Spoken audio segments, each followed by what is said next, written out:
कुछ सवाल ऐसे होते हैं जो वक्त के साथ पुराने नहीं होते, बल्कि हर दौर में नए हो जाते हैं। आज हम एक ऐसे ही गहरे और लाजवाब सवाल की दुनिया में कदम रखने वाले हैं।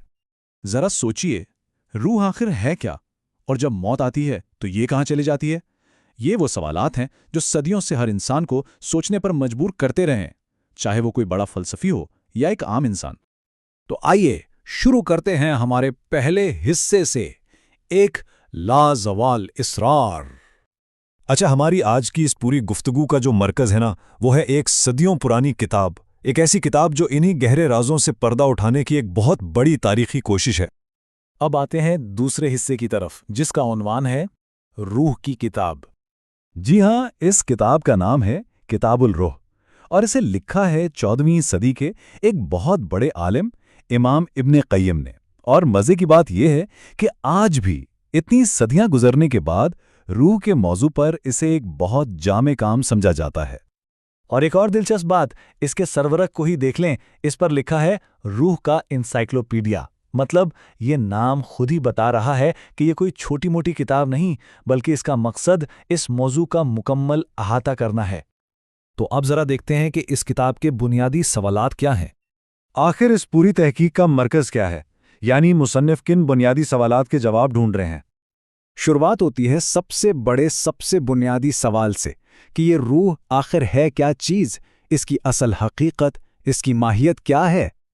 और जब ये सवाल उठता है तो फौरन ही अगला सवाल जहन में आता है इसके सफ़र के बारे में, कि भाई ये आती कहाँ से है और फिर इसकी आखिरी मंजिल क्या है। बात इससे भी आगे बढ़ती है। अब सवाल आता है रूह और जिस्म के ताल्लुक का।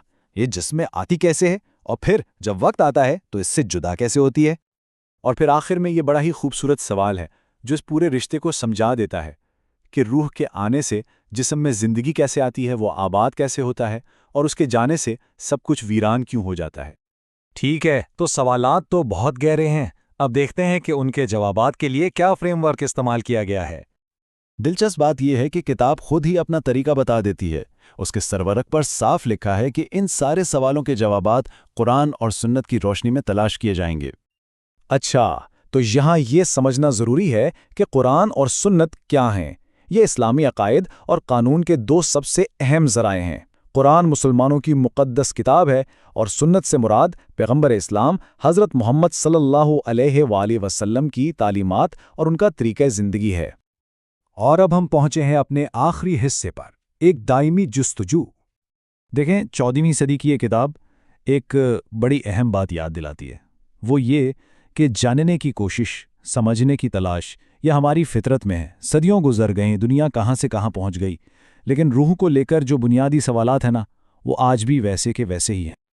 तो शायद असल बात जवाबात हासिल करना है ही नहीं, असल ताकत तो इस हिम्मत में है कि हम ये सवाल पूछते रहें, उनको जिंदा रखें। तो सवाल ये पैदा होता है कि सदियों की इस इल्मी और रूहानी तलाश के बाद आज के दौर में हम सब अपने अपने जवाबात की इस जुस्तजू को कैसे आगे बढ़ा सकते हैं।